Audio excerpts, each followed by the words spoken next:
ఓం శ్రీకృష్ణ పరమాత్మనే నమః. శ్రీమద్భగవద్గీత అతః ద్వితీయోధ్యాయః సాంఖ్యయోగః. 18వ శ్లోకం. అంతవంత ఇమే దేహా నిత్యస్యోక్తాః శరీరిణః అనాసినోన్ ప్రమేయస్య తస్మాద్యుధ్యస్వ భారత. నిఘంటువు. భారత, ఓ అర్జున, అనాశివః నాశరహితమైనదియు, అప్రమేయస్య అప్రమేయ అనిర్వచనీయమైనదియు, నిత్యస్య శాశ్వతమైనదియు అగు శరీరిణః జీవాత్మ యొక్క ఇమే దేహ ఈ దేహములన్నీయును అంతవంతః నశించునవి అని ఉక్తాః చెప్పబడినవి. తస్మాత్ అందువలన యుధ్యస్వ యుద్ధము అనరింపుము.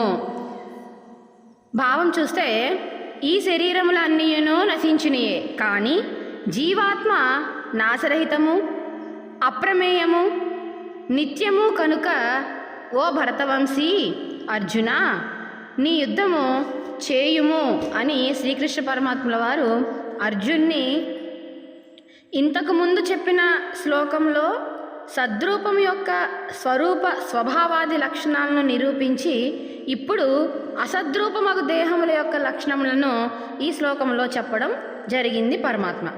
ప్రతి ఒక్క సాధకునికి లేక యోగికి ముముక్షువునకు నిత్యానిత్య వస్తు వివేక జ్ఞానం అనే తన ఆత్మాన్వేషణలో మార్గంలో ప్రగతి పథాన్ని నడిపించేందుకు అత్యంత ఆవశ్యకమని ఎంచిన పరమాత్మ ఈ వివరణ ఇవ్వడం జరిగింది. అంతవంత ఇమే దేహ ఈ దేహములు లేక శరీరములు అంతము కలుగునట్టివి, అనగా నశించినట్టివి. పుట్టిన ప్రతి ప్రాణి యొక్క దేహము కాలాధీనము కనుక నశించక తప్పదు.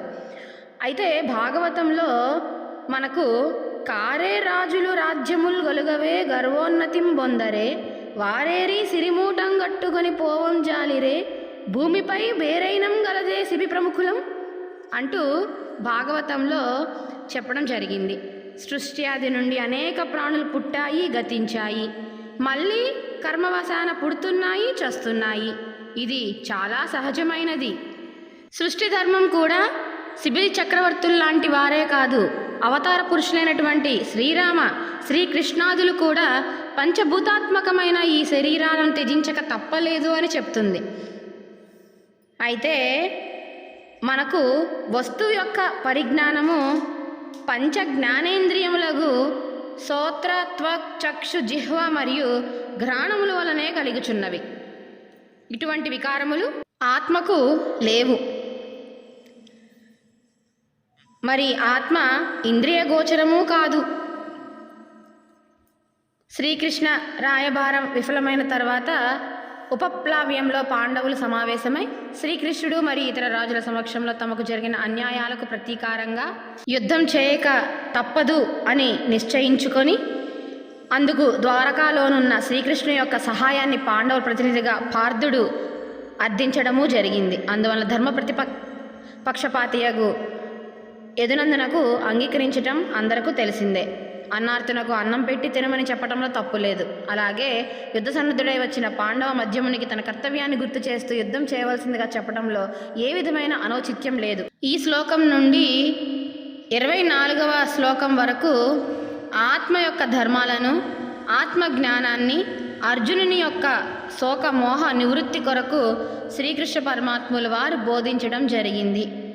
భగవద్గీత చదువుదాం, మన తలరాతను మార్చుకుందాం. కృష్ణార్పణం.